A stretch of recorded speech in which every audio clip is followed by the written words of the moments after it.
Oi, o meu nome é Maria e eu sou a secretária deste canal. Se você chegou até aqui, é porque temos algo em comum, o que te faz tão especial para nós. O nosso objetivo é facilitar a palavra de Deus, descomplicando a Bíblia através do professor Augusto Valério. Apresentaremos de forma gratuita cursos como a Bíblia livro a livro de Gênesis a Apocalipse, um curso básico de teologia e também um quadro com dúvidas e respostas bíblicas. Nos ajude a prosseguir com a obra de Deus, e o nosso Pix é 21999680160. O vídeo já vai começar, mas antes não deixe de se inscrever para não perder nada e acompanhar todas as novidades no ensino da Palavra de Deus, além do seu like e tocar o sininho. Aqui é Augusto Valério, professor de Teologia Bíblica. Eu e a minha equipe preparamos um breve resumo do livro de 2 Crônicas, o 14º livro do Antigo Testamento da Bíblia. É uma continuação direta do livro de 1 Crônicas. Ele narra a história dos reis de Judá, com um foco especial no templo e no serviço de adoração a Deus. Aqui está uma visão panorâmica mais completa e detalhada do livro de 2 Crônicas. Do capítulo 1 ao 9, nós temos o reinado de Salomão. O livro começa com o reinado de Salomão, filho de Davi. Salomão é lembrado por sua sabedoria, construção do templo em Jerusalém e o ápice da glória de Israel.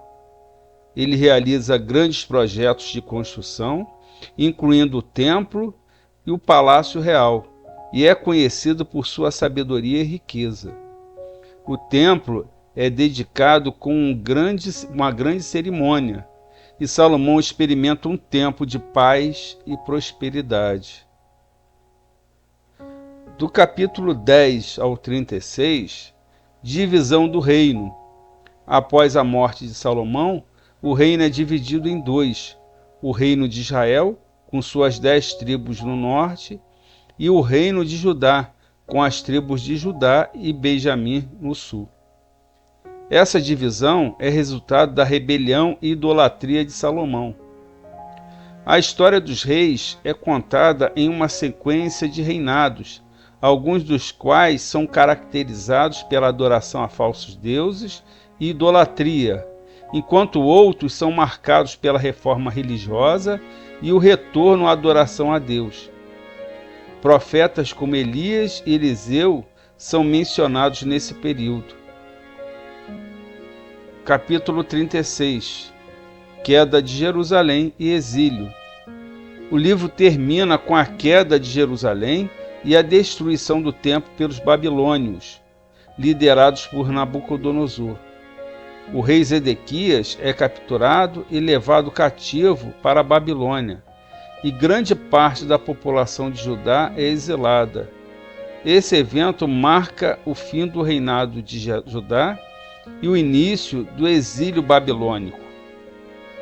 O livro de 2 Crônicas oferece uma visão panorâmica da história de Judá, com ênfase na adoração a Deus e no templo. Ele destaca a importância do culto e do serviço a Deus, bem como as consequências da infidelidade e idolatria. O livro também enfatiza a fidelidade de Deus em enviar profetas para advertir o povo e o potencial de restauração e redenção por meio do arrependimento e do retorno a Deus.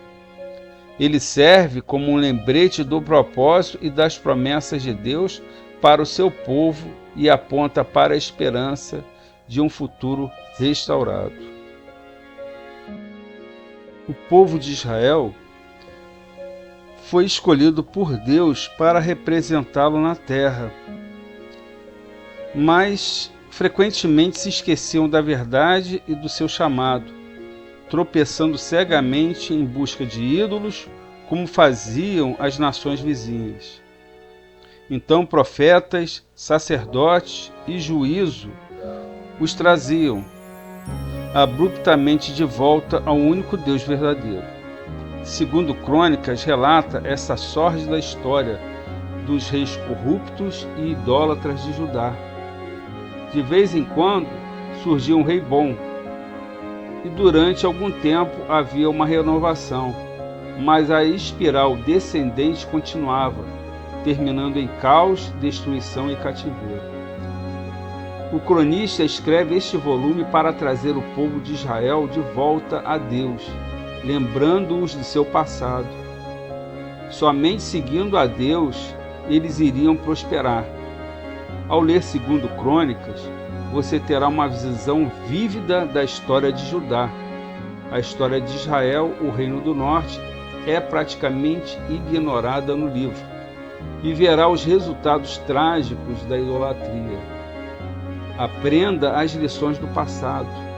Decida se livrar de quaisquer ídolos em sua vida e adorar somente a Deus. 2 Crônicas continua a história de 1 Crônicas. Salomão, o filho de Davi, subiu ao trono como rei. Salomão construiu um magnífico templo em Jerusalém, cumprindo dessa maneira o desejo e o último pedido de seu pai. Salomão desfrutou de um reinado pacífico e próspero de 40 anos, que o tornou mundialmente famoso. Depois da morte de Salomão, seu filho Roboão subiu ao trono e sua imaturidade dividiu o reino. Em Judá houve poucos reis bons e muitos ímpios. O autor de Crônicas registra fielmente suas realizações e seus fracassos, observando como cada rei se comparou com o padrão de Deus para o sucesso. Claramente, um rei bom obedecia às leis de Deus, eliminava os lugares para adoração de ídolos e não fazia alianças com outras nações. Os bons reis de Judá incluem Asa, Josafá, Uzias, Ezequias e Josias. Entre os muitos maus, Acais e Manassés foram talvez os piores.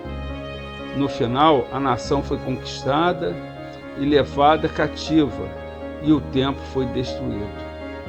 O propósito do autor foi reunir a nação para a verdadeira adoração a Deus, depois do cativeiro. Nessas páginas, ele lembra o povo do seu passado. Ele transmite sua mensagem claramente em um dos versículos mais conhecidos das Escrituras. E se o meu povo, que se chama pelo meu nome, se humilhar e orar e buscar a minha face e se converter dos seus maus caminhos, então eu ouvirei dos céus e perdoarei os seus pecados e sararei a sua terra. 2 Crônicas 7:14. Ao ler 2 Crônicas, ouça a voz de Deus, obedeça a Ele e receba seu toque de cura e redenção. 2 Crônicas, sob uma terceira perspectiva. Davi e Salomão são o foco do relato histórico apresentado pelo cronista. A promessa do reino feita por Deus a Davi foi confirmada a Salomão. E a narrativa do cronista acerca de Davi e de Salomão ocupa quase metade das crônicas. Parte considerável do relato diz respeito à construção do templo e ao sustento dos sacerdotes. A oração de Salomão e a resposta de Deus ocupam um lugar central no texto do cronista acerca de Salomão, conforme capítulos 6 e 7. Deus atendeu a súplica de Salomão por meio de uma visão que expressava o ponto de vista teológico do próprio cronista. O Senhor responde às orações e ao arrependimento de seu povo. Julga os desobedientes, mas recompensa a humildade e a oração por cura e livramento.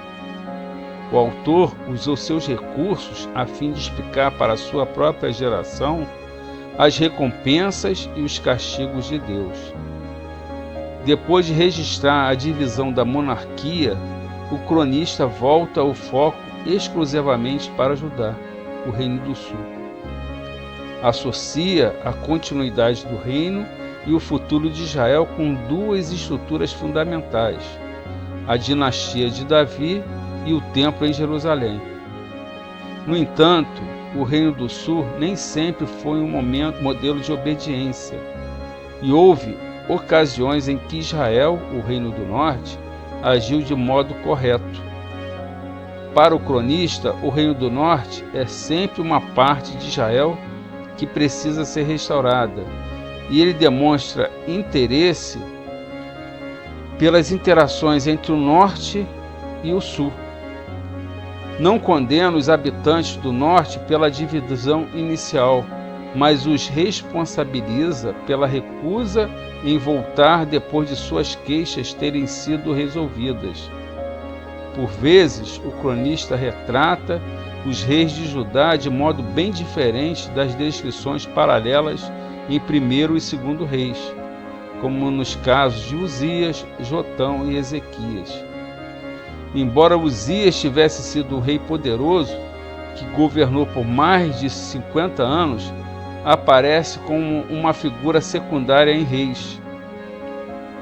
Nas crônicas, porém, Uzias é retratado como famoso reformador e construtor. Enquanto o texto dos reis traz poucas informações a respeito de Jotão, suas realizações aparecem em mais detalhes nas crônicas. Esse monarca deu continuidade ao trabalho de seu pai Uzias, realizou extensas obras de construção no muro de Ofel, fundou cidades na região montanhosa de Judá e construiu fortalezas e torres em regiões de florestas.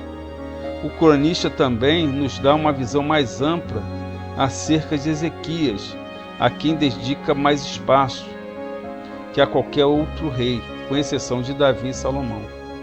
Trata em detalhe das reformas realizadas por Ezequias e da restauração do culto no templo.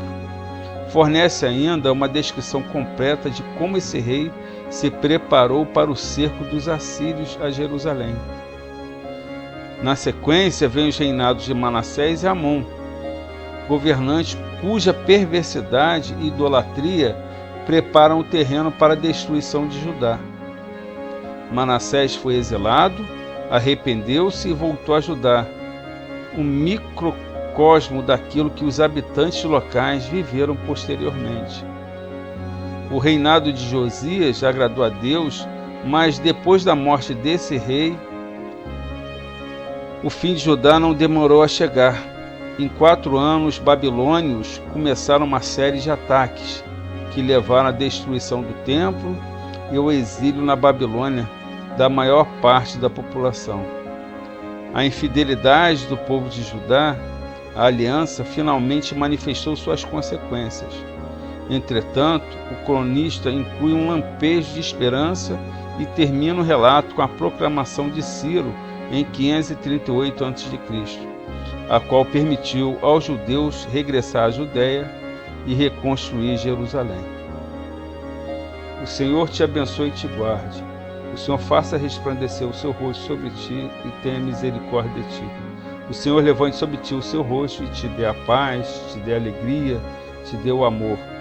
A graça do nosso Senhor Jesus Cristo, o grande amor de Deus Pai e as consolações do Espírito Santo esteja sobre a vida de cada um e todos digam amém.